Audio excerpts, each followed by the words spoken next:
सरकारी ढुकुटीमा लागेको तालचा खुल्यो। प्रमुख प्रतिपक्ष एमालेको विरोधका बावजुद संसदको दुवै सदनबाट बजेट पास। राष्ट्रपतिले समेत लगाइन् विनियोजन विधेयकमा लाल मोहर। दशैंका लागि बसको अग्रिम टिकट बुकिङ असोज 11 गतेबाट खुल्ने। टिकट बुकिङ खोल्नु पूर्व सडकमा रहेको खाल्डाखुल्डी तत्काल पुर्नुपर्ने यातायात व्यवसायको शर्त। र शेयर बजारमा सामान्य सुधार आउँदा कारोबार रकममा पनि सुधार। वाणिज्य बैंक र वित्त समूहको परिसूचकमा हरियाली। बजार नियमित गतिमा अगाडि बढेको विश्लेषण। हामी छौं पल पल तपाईसँग, हिमाल पहाड तराईसँग, साथ छ हाम्रो बढ्ने कदमलाई। सलाम छ ती पोरखी हातहरूलाई, जिन्दगी सजाइदिन्छौँ हामी, हर सासको साथी बन्छौँ हामी। सुरक्षा अनि समृद्धि प्राण छ हाम्रो, हर आफू पनि बचौं, अरूलाई पनि बचाऊ। आजै नेपाल लाइफमा जीवन बिमा गरौँ। हामी हौं नेपाल लाइफ। नेपाल लाइफ, किनकि जीवन अमूल्य छ।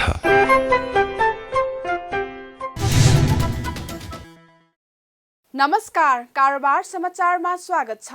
अब समाचार विस्तारमा। सरकारी ढुकुटीमा लागेको तालचा खुलेको छ। संघीय संसदको दुवै सदनबाट विनियोजित विधेयक पास भएसँगै बिहिबारै राष्ट्रपति विद्यादेवी भण्डारीबाट समेत विधेयक प्रमाणीकरण भएपछि सरकारी ढुकुटीमा लागेको तालचा खुलेको हो। यो सँगै सरकारलाई सञ्चित कोषबाट खर्च गर्ने बाटो पनि खुलेको छ। सरकारलाई बजेट खर्च गर्न पाउने बाटो खुलेको छ। बिहिबार राष्ट्रिय सभाबाट विनियोजन विधेयक 2078 र प्रतिनिधि सभाबाट बजेट आश्रित विधेयक पारित भएसँगै बिहिबारै राष्ट्रपति विद्यादेवी भण्डारीबाट समेत विधेयक प्रमाणीकरण भएपछि सरकारले बजेट खर्च गर्न पाउने भएको हो।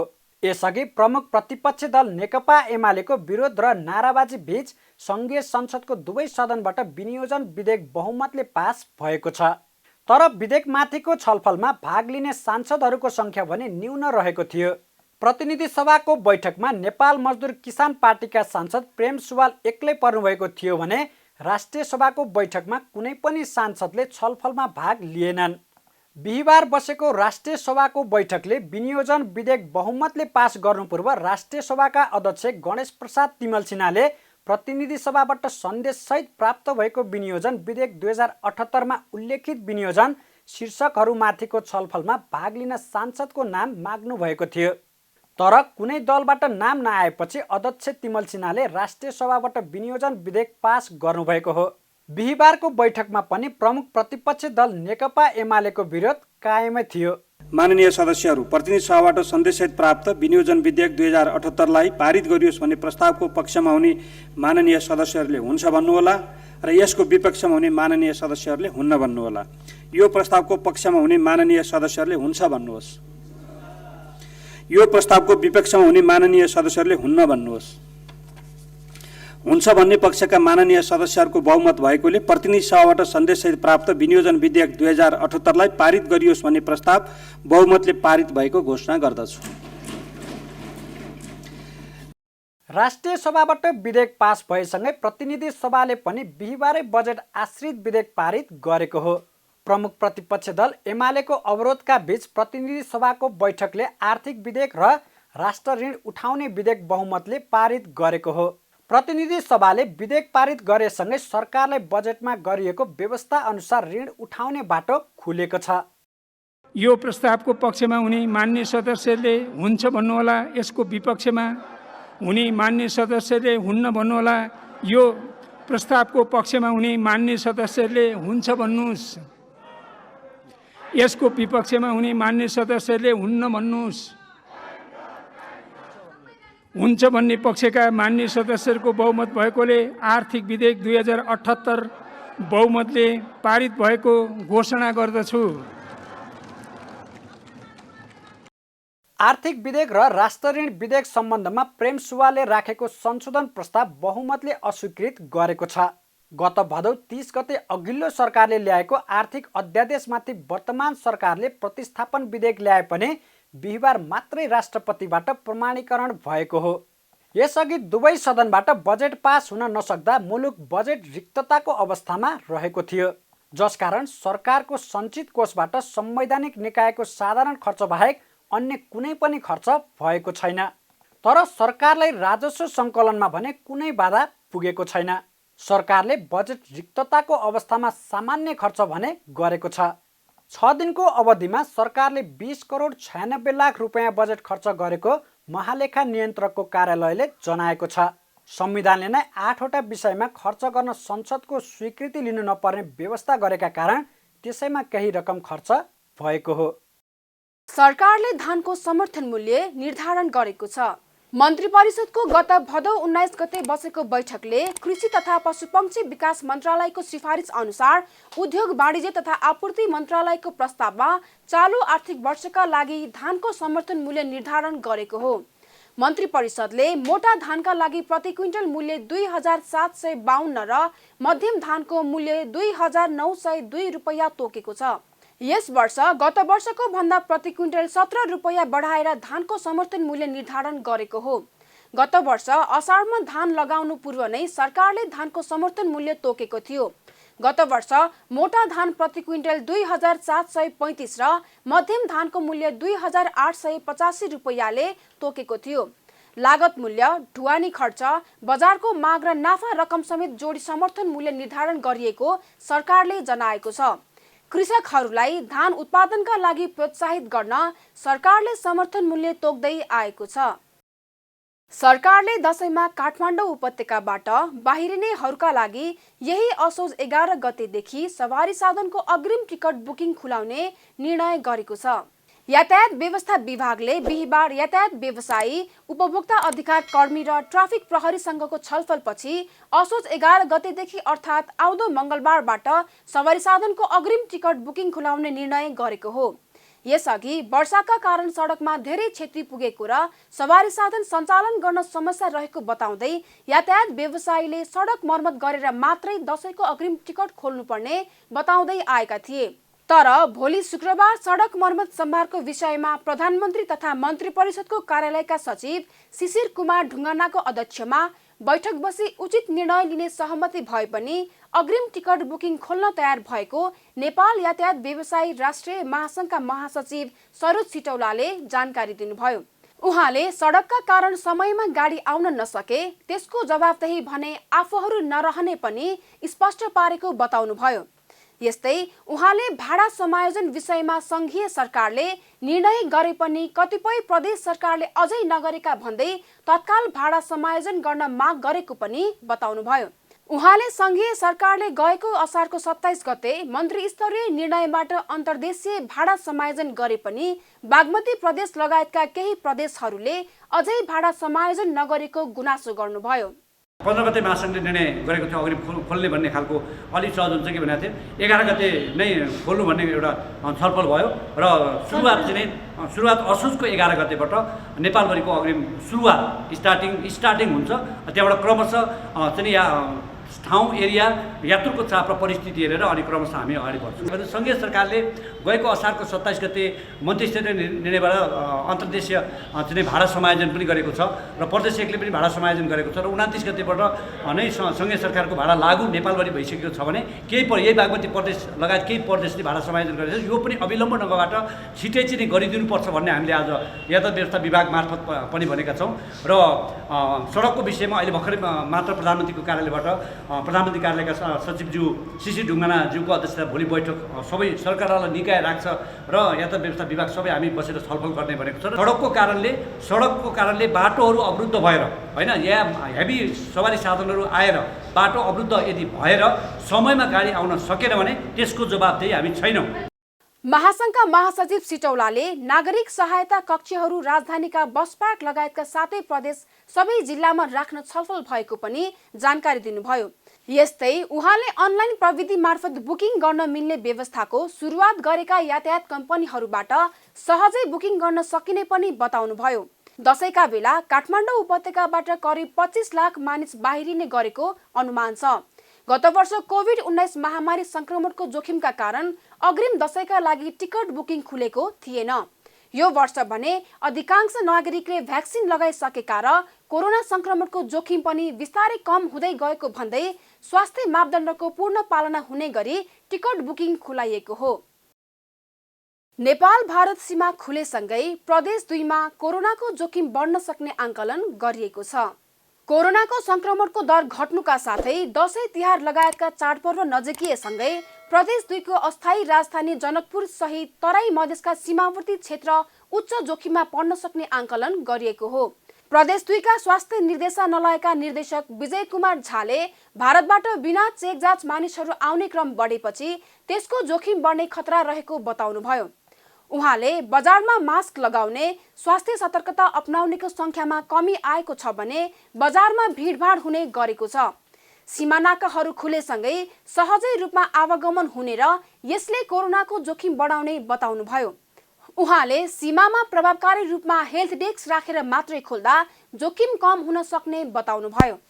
हाम्रो खुला सिमाना छ अनि यो चाहिँ नि भारतमा जसरी चाहिँ नि कोरोनाको केसहरू बढ्दै जान्छ, हामीले चाहिँ 2 वर्षमा अनुभव गरेको चाहिँ हामी सबैले अनुभव गरेको चाहिँ नि इन्डियामा केस बढ्दाखेरि हाम्रो चाहिँ नि यतापट्टि चाहिँ प्रदेश नम्बर 2 मा पनि चाहिँ केस बढेको चाहिँ प्रमाणहरू आएको छ। त्यसकारणले अहिले चाडबाडको समय दीपावली आउँदैछ, छठ आउँदैछ र अन्य चाडबाडहरू चाहिँ हुँदैछन्।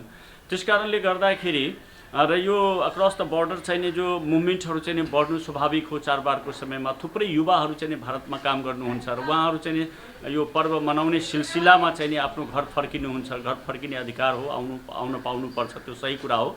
तर त्यो सँगसँगै चाहिँ कोरोना भाइरस पनि चाहिँ आउँछ र त्यसले समुदायमा फैलाइदिन्छ र हामीले चाहिँ निकै दुःख भोगेका छौँ। सो विगतको चाहिँ अनुभव छ हामीसँग। उहाँले चाडपर्वमा सतर्कता अपनाउने आवश्यकता औल्याउँदै कोरोना महामारी कम भएपछि नेपाल सरकारको असोज 5 गते बसेको मन्त्री परिषदको बैठकले नेपाल भारतको अन्तर्राष्ट्रिय सीमा नाका खुला गर्ने निर्णय गरेको थियो।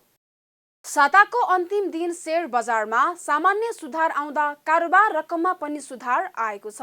बिहिबार शेयर बजार मापन गर्ने नेप्से परिसूचक 2.70 अङ्कले बढेर 2819.65 अङ्कमा उक्लिँदा कारोबार रकम पनि बढेको हो।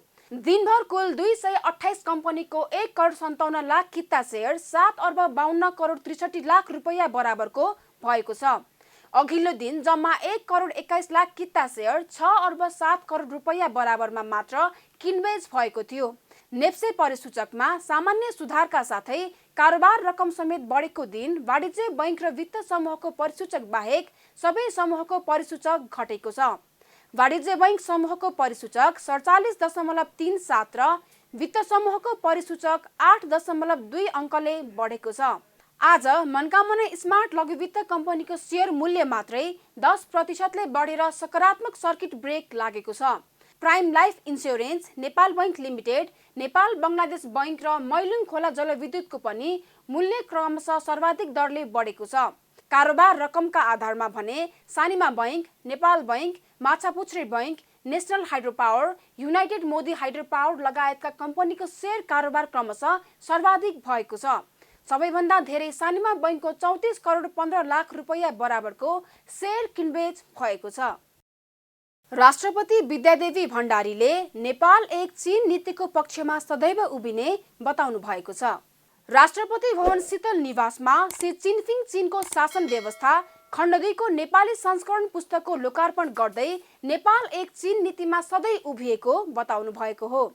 कार्यक्रममा राष्ट्रपति भण्डारीले मित्र राष्ट्र चीनका जायज चासो र सरकारहरूप्रति नेपाल सधैँ संवेदनशील रहेको स्पष्ट पार्नु भएको छ।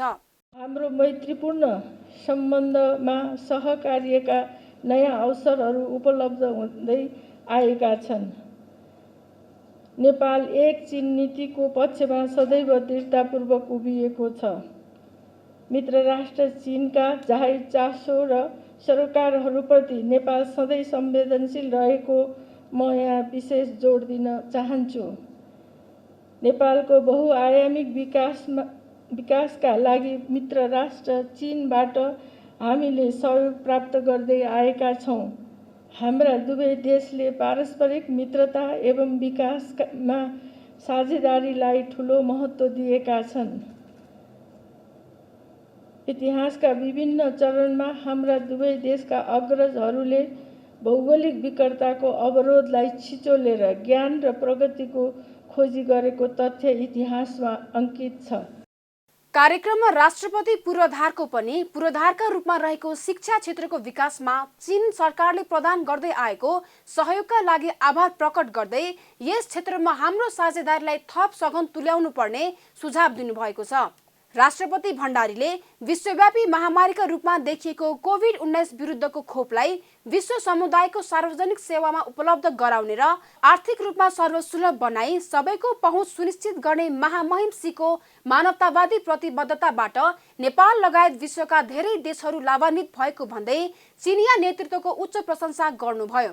कार्यक्रममा नेपालका लागि चिनिया राजदूत हौ यान्सीले नेपाल र चीन बीच परापूर्व कालदेखि नै मैत्रीपूर्ण घनिष्ठ सम्बन्ध रहिआएको बताउनुभयो। उहाँले भूगोल र प्रकृतिले हामीलाई एक अर्कासँग निकट बनाएको उल्लेख गर्दै हाम्रा दुई देशलाई महान बौद्ध सभ्यताको साझा विरासतले आपसमा जोडेको बताउनुभयो। चीन र नेपाल नदी र पहाडले जोडिएका पुस्तौं पुस्ताको मैत्रीपूर्ण छिमेकी र मित्रहरू हुन्। बेल्ट एन्ड रोडको मार्गको महत्त्वपूर्ण साझेदारहरू पनि हुन्। कूटनीतिक सम्बन्ध स्थापना भएको 66 वर्षदेखि यता चीन र नेपालले सधैँ एक अर्कालाई विश्वास, सम्मान र समर्थन गरिरहेका छन्। सन् 2019 मा चीनका राष्ट्रपति र नेपालका राष्ट्रपतिले एक अर्काको मुलुकको राजकीय भ्रमण गर्नुभएको छ। राजदूत एनसीले दुवै देशले पारस्परिक मित्रता एवं विकासमा विकसित भएको साझेदारीलाई महत्त्वपूर्ण रहेको बताउनुभयो। कारोबार समाचारमा अब सुन चाँदी र विदेशी विनिमय दर सम्बन्धी जानकारी।